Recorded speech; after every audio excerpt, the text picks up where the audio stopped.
What's up guys, this is Ray, welcome to Asian Films, and the movie we'll be talking about today is a 2002 Japanese movie, Returner, directed by Yamazaki Takashi and starring Kaneshiro Takeshi and Suzuki An. And from what I understand, this is one of director Yamazaki's earlier works in his directorial filmography. He went on to direct great movies such as the Always Sunset on 3rd Street series, the Parasyte movies, Destiny, The Tale of Kamakura, and a bunch more. I genuinely enjoy his work. And this is probably the first movie I saw before I even knew that this was directed by him, or even before I even knew him by name. I saw this way back when, around the time I started getting into Japanese movies. So watching it again, I thought, I wanted to see how it would compare to the very first time I saw it. The story of Returner, it's about this girl, Millie, who is from the year 2084, and she jumps through time to the year 2002 because in her time, the Earth is, the human race of the world is just totally wiped out.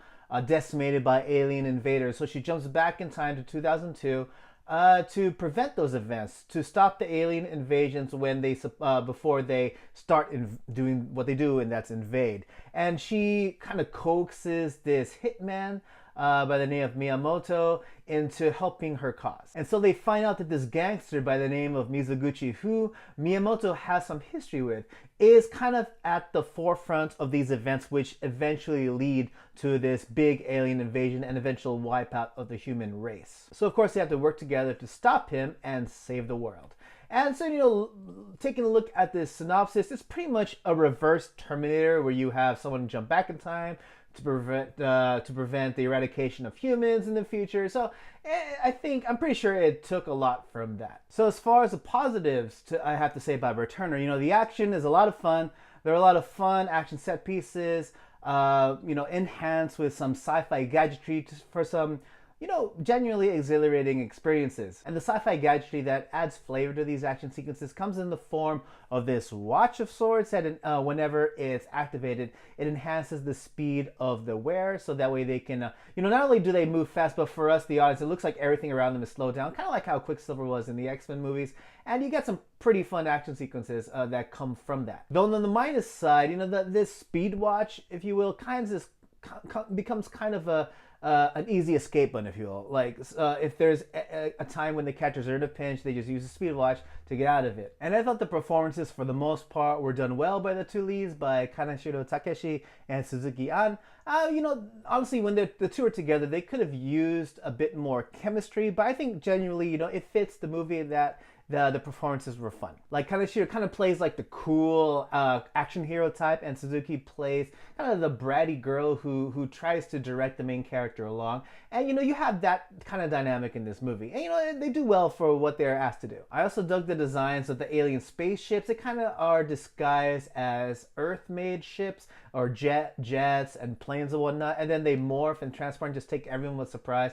I thought that was a cool concept. As far as the negatives are concerned with Returner, well, the CG in this movie hasn't aged well at all. Granted, at the time, CG in Japanese movies weren't one to awe at. I mean, even now, it's gotten a lot better in recent years, but, CG altogether, I mean, they don't have Hollywood budgets to produce the CG in this movies, especially around this time. So yeah, you look at the CG in Returner, it looks like, for our standards, it looks like kind of a weak B movie. But yeah, it definitely hasn't aged well to this day. I also have to say, I don't know if it's just me, but I felt like there was no real dramatic tension with neither the story or the characters in it. When it's fun, it's a fun thriller ride, but when the movie starts dipping into its dramatic and tense plot elements and also backstories with the characters, I find it genuinely just hard to believe in this tension, especially because, the other 95% of the movie is just fun and, for the most part, lighthearted. And with that being said, I felt like there was little to no character development in this movie. Granted, it's an action movie. I don't think you really expect strong character development to come along with just movies that are meant to be entertaining action. And that's where this movie falls into. It's mostly fun and entertaining, but there is little to no character development in the story. I think because the character motivations are pretty much straightforward. We have Miyamoto, who kind of just is in it because he wants revenge against Mizuguchi for something that he did to him in the past. And then you have Millie, who just, wants to prevent the alien invasion and save the world. There's nothing else that comes along with that. So with what you see, it's not much about the characters and the journey they go through, but more about the story and the action scenes that come along with it. And of course, as with almost any movie that revolves around time travel, there are a ton of loopholes and things that could potentially cause time paradoxes, but whatever, let's just suspend our belief and just enjoy this blockbuster. But overall, what do I have to say about Returner? Well, it's mostly flash with very little substance immediately. But, if you're into that, if you want to watch something fun and lighthearted, then this movie could probably be for you. But I kind of only half recommend this movie if you want something genuinely, just a great all-around movie. And as I said previously, it's kind of like a reverse Terminator, if you will. They send the good guy back to save the world instead of the bad guy back to end the world. And it takes a lot of these tropes from Terminator and very similarly crafted stories.